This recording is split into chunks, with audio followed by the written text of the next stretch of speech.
Oi, gente, tudo bem com vocês? Eu espero de verdade que sim. Eu me chamo Heloísa Moraes e eu sou uma pessoa muito interessada na psicologia. E esse semestre na faculdade eu peguei uma disciplina que falava um pouco sobre o sistema de psicanálise de Freud. Então hoje a gente vai ver um pouquinho sobre essa abordagem psicanalítica. Eu já peço perdão se eu falar qualquer besteira, qualquer coisa errada aqui. E eu espero que vocês não fiquem só com o que eu vou compartilhar aqui, mas se interessar mesmo, possa procurar outras fontes, fazer uma pesquisa mais aprofundada. Mas eu vou falar aqui tudo com base em um livro de Schultz and Schultz.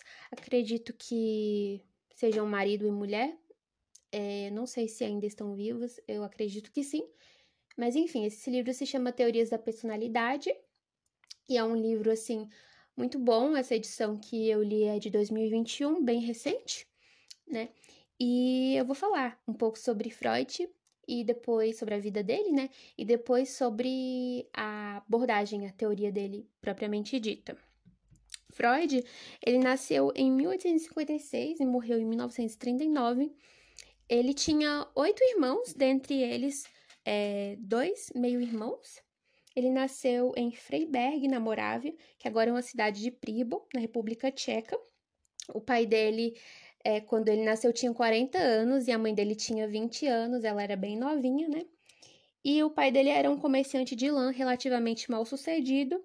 Com 4 anos, eles foram embora, né? Eles se mudaram para Leipzig, na Alemanha, e Freud permaneceu por quase 80 anos lá. Falei que a mãe de Freud era bem novinha, né? Mas não foi só para deixar essa informação solta, porque a gente imagina, né, que ela deveria ser uma mulher bem bonita e segundo Freud, realmente ela era bem atraente mesmo. Tanto é que a própria experiência de vida dele foi muito importante para a teoria, né, dele, principalmente no que diz respeito ao complexo de Édipo, que você já deve ter ouvido falar. Enfim, a mãe de Freud se orgulhava muito dele, né? Ele era um gêniozinho desde criança. Inclusive as irmãs dele não podiam estudar piano enquanto ele estava estudando, né? Para não atrapalhar os estudos. E ele queria seguir na pesquisa científica e ele achou que a medicina seria uma área interessante que poderia possibilitar isso para ele, né? Mas a verdade é que depois de um tempo ele foi desestimulado, né? Ele entrou na medicina realmente, mas foi desestimulado a seguir essa área da pesquisa científica, porque falaram para ele que levaria muitos anos, né, até ele conseguir ser um professor, na faculdade e ter uma renda ali muito boa. E uma das influências, assim, um dos motivos para ele decidir abrir a clínica particular dele, né, e clinicar foi um noivado. Ele queria se casar, né, com a noiva dele e até conseguirem dinheiro, né, passou algum tempo, então eles precisavam de dinheiro ali, né, enfim. Ele passou também a trabalhar como neurologista clínico em 1881, começou a analisar, né, as pessoas que sofriam de distúrbios mentais. Ele também estudou alguns meses lá em Paris, que chique, e ele conheceu, né, um psiquiatra que se chamava Jean-Martin Charcot. Ele foi pioneiro na realização da hipnose e ele influenciou muito Freud. Ele alertou que possivelmente a base das neuroses seria sexual, e a gente vai entender isso depois. Depois de vários anos, assim, clinicando, né, Freud, ele estava cada vez mais convencido de que os conflitos sexuais eram a causa básica de todas as neuroses, né? Ele afirmou que a maioria das pacientes dele traziam experiências sexuais traumáticas da infância, que hoje a gente denomina isso como os abusos sexuais mesmo, né? Depois de um ano dele ter publicado a teoria dele, ele mudou de ideia, né? Ele anunciou que, na verdade, isso não havia acontecido, né? Os abusos sexuais, na verdade, eram fantasias que as mulheres estavam contando e, né, poderia causar um impacto muito grande na própria teoria dele, né? Mas como assim? Toda essa neurose com base em fantasias, né? Então ele disse que, na verdade, isso era uma realidade. Era uma verdade porque era uma realidade para as mulheres, né? Então, como as fantasias se concentravam no sexo, este permaneceu a causa das neuroses adultas. E a gente sabe hoje, né, que isso acontece muito. Eu imagino, né, na época as pessoas lendo, né, mas como assim? Esses abusos acontecendo, né? Então, um escândalo, assim, geral. Muitas vezes, os próprios parentes, né? Os pais abusando das filhas, enfim. E algo muito chocante, mas hoje a gente sabe que é muito, muito comum. Não é normal, mas é comum, né? Que é horrível também. Se vocês quiserem, depois vocês podem se aprofundar na própria vida sexual de Freud. Ele mesmo tinha problemas com essa área, né? E as frustrações e os conflitos pessoais dele em relação ao sexo vieram à tona na forma de neuroses, do mesmo modo que ele achava que as dificuldades sexuais afetavam seus pacientes. Agora, falando um pouco sobre a questão dos sonhos, né, que é uma questão muito famosa, ele mesmo se autopsicanalizou, é isso mesmo, gente. E ele escreveu o seguinte para um amigo dele: o principal paciente com que venho me ocupado sou eu mesmo. E aí ele realizou nesse período o desenvolvimento da sua teoria da personalidade por meio da própria exploração dos seus sonhos. E ele também notou, olha só, gente, que ele sentia uma grande hostilidade pelo próprio pai. Ele lembrou dos desejos sexuais que ele tinha pela mãe dele na infância. Então, ele formulou grande parte da sua teoria em torno dos seus próprios conflitos neuróticos e experiências na infância, filtradas pela interpretação de seus sonhos.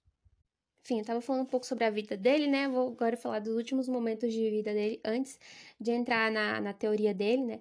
Então, durante as décadas de 1920 e 1930, ele atingiu o ápice, assim, do sucesso dele, mas também a saúde dele declinou muito.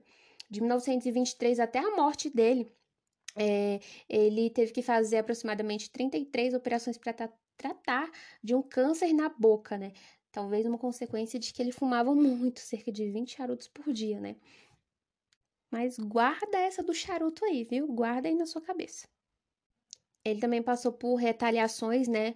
Quando os nazistas subiram ao poder na Alemanha, lá em 1933, expressaram, assim, o pequeno ódio que sentiam por Freud, queimando publicamente os livros dele. E foi uma questão aí complicada, né? Lá em 1938 também, quando os nazistas ocuparam a Áustria, os amigos dele apelaram para ele, né, sair de lá, mas ele se recusou a sair de Viena e por várias vezes os nazistas invadiram a casa dele também, só que ele decidiu sair de lá apenas quando a Ana, a filha dele, foi detida. E assim, ele tinha um amor muito grande por Ana, né? E ele concordou em ir para Londres. E uma informação interessante, né, que 4 de suas irmãs morreram em campos de concentração nazistas. Muito triste, né, gente? Mas agora, você que estava aí querendo saber um pouco mais sobre a teoria de Freud e a psicanálise, eu vou começar falando que ele tinha uma visão muito pessimista da natureza humana, pessimista e determinista. Eu vou fazer um contraste aqui com outra abordagem que é bem interessante também, né? A teoria de Rogers, de Carl Rogers, se você nunca ouviu falar sobre ele, depois pesquisa aí um pouquinho. A teoria centrada na pessoa que propõe que nós somos seres conscientes, né? Racionais. Nós não somos controlados por forças inconscientes, diferente de Freud. Então, a gente nasce com uma tendência inata à autoatualização, para a gente se realizar, desenvolver ao máximo as nossas capacidades, as nossas habilidades. Enfim, guarda isso aí, que Freud ele tinha uma visão determinista e pessimista da natureza humana, que somos controlados por forças inconscientes aí, né? Vou começar então falando sobre os instintos ou pulsões que Freud falou, que eram os elementos básicos da personalidade, forças motivadoras que impulsionam o comportamento, nosso comportamento. Então, nós podemos ter um exemplo aí da própria fome, né? E ele agrupou esses instintos em duas categorias, né? Instintos de vida instintos de morte, então os objetivos dos instintos de vida é a sobrevivência, né, tentando satisfazer as necessidades, assim, fisiológicas, básicas, comida, água, ar, sexo, né. E os instintos de morte, que é um impulso inconsciente na direção da degeneração, destruição e agressão. É você que lute para pesquisar um pouco sobre isso, que eu também achei confuso, ok? Eu vou ler aqui um trechozinho do livro que eu achei interessante, que diz assim: segundo Freud, o instinto de vida considerado mais importante para a personalidade é o sexo, que ele definia em termos amplos, né? Ele não se referia somente ao erótico, mas incluía quase todos os comportamentos e pensamentos prazerosos, descrevia sua visão como que ampliando o conceito de sexualidade aceito, né? Freud considerava que os impulsos sexuais incluíam todos aqueles impulsos meramente afetivos, gente, e amigáveis aos quais se aplica a palavra amor, extremamente ambígua. E Freud ele considerava o sexo a nossa motivação básica. Os desejos eróticos originam-se das zonas erógenas, do corpo, né, como bocanos e órgãos sexuais. Ele sugeriu que as pessoas são seres que buscam predominantemente o prazer e grande parte da teoria dele, da personalidade, gira em torno da necessidade de inibir ou de reprimir os desejos sexuais. Agora eu vou falar um pouquinho sobre os níveis da personalidade. Originalmente, ele dividiu a personalidade em 3 níveis: o consciente, o pré-consciente e o inconsciente, né? Então, por exemplo, o consciente, você está consciente aqui do que você está ouvindo, das palavras, você está pensando, né? E essa parte do consciente é uma parte muito limitada da personalidade, né? Porque constitui somente uma pequena parte dos nossos pensamentos, sensações, lembranças naquele momento, né? Óbvio. Mais tarde, gente, o Freud, ele revisou esse conceito aí, né, dos 3 níveis de personalidade e ele redefiniu aí, introduziu, na verdade, 3 estruturas básicas na anatomia da personalidade, que inclui o id, o ego e o superego. Então, agora vamos falar com calma dessas partes aí, né, que muitas pessoas querem saber, eu imagino. O id, gente, ele corresponde ao conceito inicial de inconsciente, né? Embora o ego e o superego também tenham aspectos inconscientes. O id, sendo uma estrutura poderosa da personalidade, também relacionada à satisfação das necessidades corporais, como se fosse a parte mais primitiva, assim, que opera pelo princípio do prazer, que tenta evitar ao máximo a dor e maximizar o prazer. Então, a parte dos instintos mesmo, né? Fazer as coisas na hora que quer, da sua forma, assim, tendo aquela parte mais egoísta, sabe? É esse o id.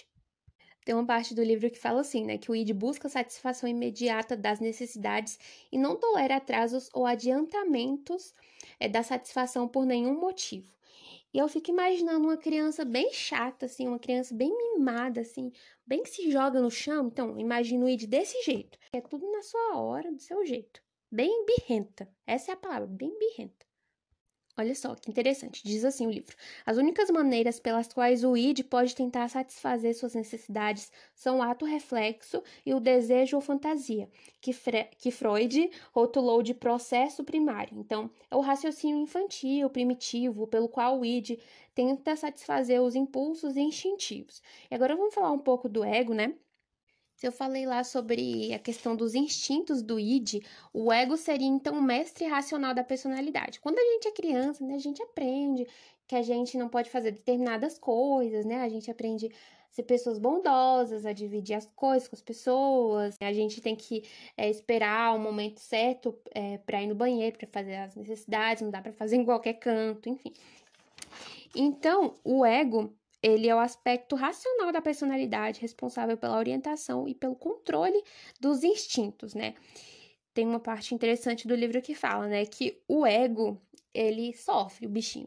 Ele sofre pra caramba porque ele serve a 2 senhores. Serve ao id e serve ao superego, que eu vou falar daqui a pouco. E o ego, ele opera pelo princípio da realidade, né? O princípio pelo qual o ego opera para providenciar as limitações adequadas à expressão dos instintos do id. Ou seja, ele tá ali no pé do id, se opõe, né, ao princípio do prazer pelo qual ele opera, pelo qual o id opera. Então ele regula, assim, né, ele controla os impulsos do id, né. Então é aquela parte mais racional, né, o processo de raciocínio maduro, necessário realmente para lidar com o mundo exterior. Eu não sei se foi nesse livro que eu vi, mas em algum canto eu vi, né?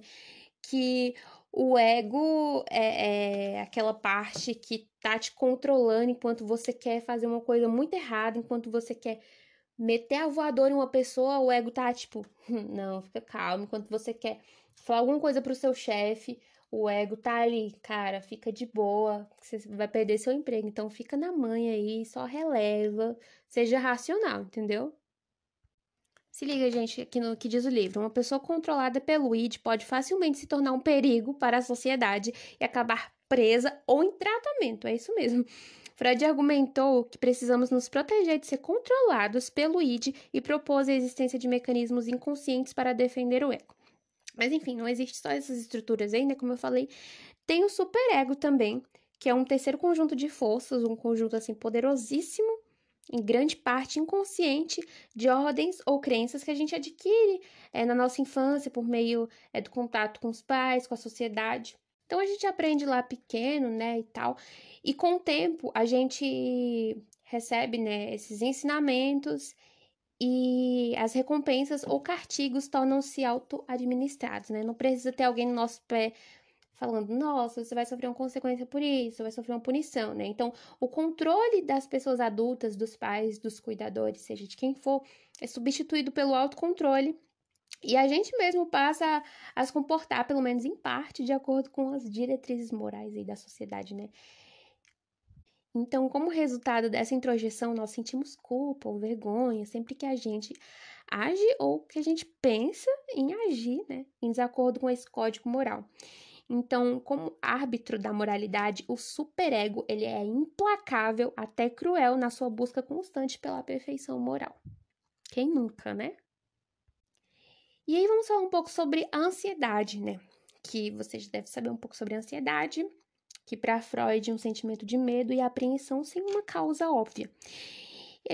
E aqui a gente vê que o resultado inevitável desse confronto, né, quando o ego ele é excessivamente pressionado, então o resultado é o surgimento da ansiedade. E aí ele fala, o Freud, ele descreve, na verdade, três tipos de ansiedade, né? Que é a ansiedade frente à realidade, que é um medo ali real. A gente está vendo uma ameaça, é, e é importante, né, essa ansiedade frente à realidade, porque serve pra gente fugir, pra gente se proteger, né?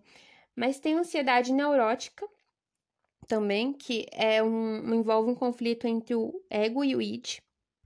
E a ansiedade neurótica, né, ela tem por base a infância, segundo Freud, porque em geral as crianças são punidas por expressar abertamente impulsos sexuais ou agressivos também, né? Consequentemente, o desejo de satisfazer certos impulsos do id gera ansiedade. E essa ansiedade neurótica é um medo inconsciente de ser punido por exibir impulsivamente um comportamento dominado pelo id. Então, o medo não é do instinto em si, né? Mas do que pode acontecer como consequência de satisfazer esses instintos, né? Então, isso se torna um conflito entre o id e o ego, e a sua origem tem alguma base na realidade também. Por fim, aqui a ansiedade moral, que resulta de um confronto, né, entre o id, aquele birrento lá, e o superego, né? Então, quando você está motivado a expressar um impulso instintivo que está em desacordo com o código moral, o superego ele se vinga fazendo que você sinta vergonha ou culpa. Bem complicado isso, né? É interessante que essa ansiedade moral ela é proporcional, né? Então, ao grau de desenvolvimento do superego. Então, uma pessoa com uma consciência ali de que ela tem que viver totalmente em conformidade com as regras morais da sociedade, enfim, ela vai ter uma ansiedade moral muito mais forte, né, do que uma pessoa que teve um conjunto de diretrizes morais menos rigoroso. E agora falando um pouco sobre essa ansiedade, né? Qual o propósito dela, né? É mostrar que algo tá errado na nossa personalidade. Então a pergunta é: como o ego que está sendo atacado, está servindo aí aos senhores, está sendo constantemente exigido, né? Pode se proteger ou pode se defender. Então agora eu vou falar sobre defesas contra a ansiedade e os mecanismos de defesa, que são estratégias que o ego utiliza para se defender da ansiedade provocada pelos conflitos da vida cotidiana. E os mecanismos de defesa envolvem negações ou distorções da realidade, né? Então, eu vou falar de alguns mecanismos de defesa, depois vocês podem encontrar, eu imagino, né, na internet algumas tabelas sobre isso. Então, temos alguns tipos aqui, como a repressão, a negação, formação reativa, projeção, regressão, racionalização, deslocamento e sublimação. De acordo com o livro aqui, a repressão é um mecanismo de defesa mais fundamental e mais usado. É uma remoção involuntária de algo da consciência.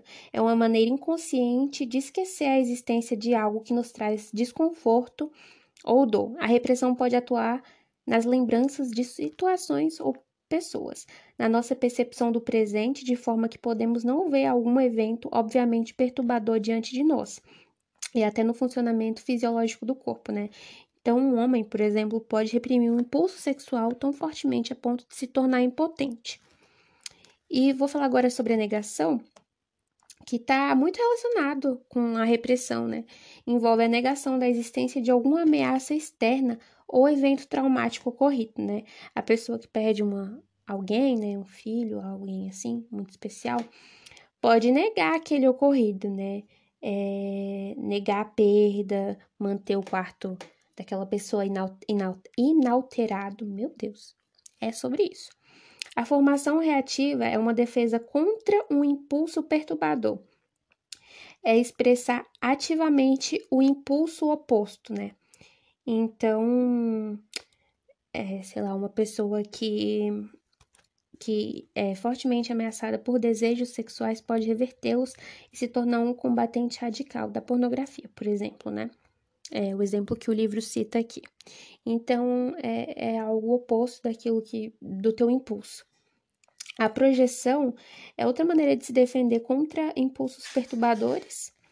E então, o mecanismo de defesa é projetar aqueles impulsos perturbadores em outra pessoa, né? Um impulso agressivo pode não ser visto como sendo da própria pessoa, mas sendo de outra, né? Então, a pessoa pode falar assim: não, eu não odeio ela que me odeia. Enfim, esse tipo de projeção aí, né? A regressão é a pessoa volta ou regride a um período anterior de sua vida que foi mais agradável do que aquele momento perturbador, né, que ela estava vivendo ali, né? Então a pessoa volta para essa época de uma forma essa época mais segura, na realidade, né, da vida, se comportando como naquele momento, de maneira infantil e dependente também, né? Eu me veio algo aqui à mente, eu não sei realmente se é isso, se faz sentido. Não é um exemplo que o livro deu, só me veio à mente, né? Você está passando ali por algo, um momento assim ansioso, um momento de estresse, e você simplesmente pega a sua cobertinha ali, né? Pega o seu copo de leite com Nescau, vai pra frente da televisão assistir desenho, né? Tu tá passando por um momento, em vez de tu reagir, tu vai agir como se o mundo não tivesse precisando de você, como se as coisas não precisassem ser solucionadas, né? Então, enfim, não sei se faz sentido, mas eu imagino que é por essa linha aí, né? A racionalização, acredito que ela também seja muito comum, né? A gente reinterpreta o nosso comportamento para torná-lo mais racional e, portanto, mais aceitável, né? A gente desculpa ou justifica um pensamento, uma atitude ameaçadora, nos convencendo de que há uma explicação racional para tal coisa, né? A pessoa que ela é demitida de um emprego, ela fala, não, nem gostava mesmo desse emprego, a pessoa amada que não quer mais você, agora tem muitos defeitos. Então, pode ser menos ameaçador, na verdade, né? Culpar alguém por nossas falhas do que culparmos a nós mesmos. E deslocamento também eu vejo isso. Por exemplo, crianças que odeiam os pais ou adultos que odeiam chefes. mas têm medo de expressar hostilidade e serem punidos, podem deslocar a agressividade para outra pessoa, né? Alguém geralmente tem menos chance de se defender ou de revidar. Então a criança pode bater um irmão mais novo, o adulto pode gritar com o cachorro, né? Tá com raiva de outra coisa e desconta no objeto, ou mesmo no cachorrinho que não tem nada a ver. E a sublimação, enquanto o deslocamento envolve descobrir um objeto substituto para satisfazer os impulsos do id, né? A sublimação envolve a transformação destes. A energia instintiva é desviada para outros canais de expressão que a sociedade considera aceitáveis e admiráveis, né? Então, por exemplo, basicamente uma forma mais saudável mesmo, né? De deslocamento, no caso, ao invés de você agredir ou descontar em alguém, se você tá ansioso, se você tá com raiva, por exemplo, você desloca a tua energia para uma corrida, para uma atividade física, para o boxe, para luta, sei lá, qualquer coisa do tipo, né? E eu achei interessante, né, que o texto diz assim, né, que esses mecanismos de defesa são negações inconscientes ou distorções da realidade. Num certo sentido, mentimos para nós mesmos quando utilizamos essas defesas, mas não estamos cientes de que fazemos isso. Né, que se soubéssemos, as defesas não seriam tão eficazes, né? Então, de alguma forma, a gente está ali tentando reinterpretar as coisas, distorcendo um pouco a realidade ali para ficar mais aceitável, né? Enfim, mas é interessante a gente entender esses mecanismos de defesa que a gente tem, né? Porque quando a gente fica mais consciente disso, a gente pode agir de uma forma mais saudável, mais produtiva mesmo, né? Como a sublimação, né? Tá com raiva, você não vai descontar no seu cachorro, não vai descontar em uma pessoa que não vai revidar, numa pessoa que é gentil. Você vai pensar, não, poxa, eu tenho consciência de que eu tô com os meus problemas aqui, mas a culpa não é do cachorro, a culpa não é do objeto, não vou tacar o copo no chão. Então, tomando consciência e agindo de uma forma melhor, né? E eu queria te agradecer se você me escutou até aqui. Eu sei que nem todo mundo me escutou até aqui.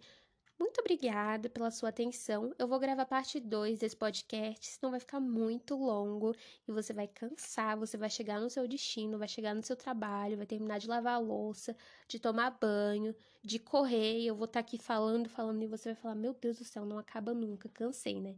Não quero mais escutar esse podcast. Mas ainda vai ter mais. Eu vou falar no próximo podcast sobre os estágios psicossexuais do desenvolvimento da personalidade, falar um pouco sobre técnica de livre associação que o Freud desenvolveu, sobre análise dos sonhos, enfim, complexo de Édipo, de Electra, tudo assim, superficial, né? Porque foi o que eu estudei também.